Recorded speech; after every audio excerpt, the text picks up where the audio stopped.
এখনো পর্যন্ত আমাদের বেতন পাওনা আদি কিছু দেয় না। কেন এটার সমাধান দিতে আসে না? কেন কেউ দেখে না? দেশে সরকার নাই, মালিক বলে পলাইছে। আমরা মরতে রাজি, পাওনা আদায় না পর্যন্ত রাস্তা ছাড়বো না। আমাদের বেতন দেয় নাই ঠিক মতো, ঠিক আছে। 4,000 টাকা কম দিছে। আমাদের 30 তারিখে বেতন দেওয়ার কথা ছিল, বুঝছেন। 30 তারিখে বেতন দেওয়ার কথা ডেট দিছে বিজিএম থেকে। এখনো পর্যন্ত আমাদের বেতন পাওনা আদি কিছু দেয় না।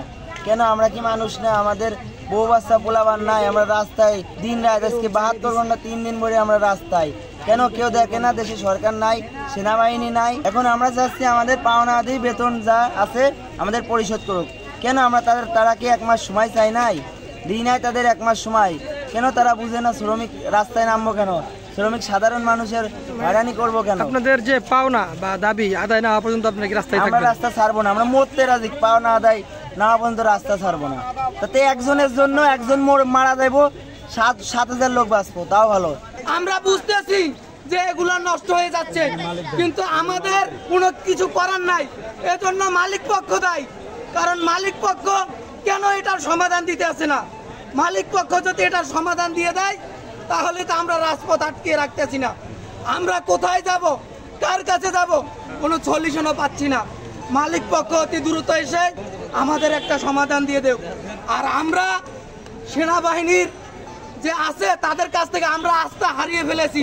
তারা আসে আমাদের দেখে বলে তোমরা চলে যাও। আমরা আসছি এখানে আমাদের দাবি দেওয়া কোম্পানিকে মাইনে দেওয়ার জন্য বলতেছে। আমরা 3 দিন ধরে আসছি, আমাদের কোম্পানি কোনো ডিসিশন দিতেছে না।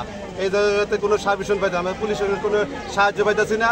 আমাদের যে সেনাবাহিনী এরা আজকে আসছিল, আসার পরে বলছে আপনারা যাতে 2-3 দিন কষ্ট করছেন, আরও 2 দিন কষ্ট করেন, দেখি আমরা কী করণ যা।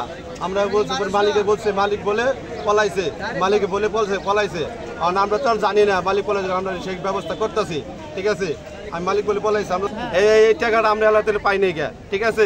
আমি মালিক বলতেছি টাকা আমি কেন পেলাম না? আমাদের রুম ছাইড়ে দিছি, বাইরে এলে ঘর থেকে বাইরে করে দিছে, এখন আমি টাকা কোথায় দিতে দিব? আমার ওই সামর্থ্য নাই যে আমি এই টাকা দিয়ে করবো। আমার একটা ছেলে আছে, আমি বোন, আমি কোথায় যাব?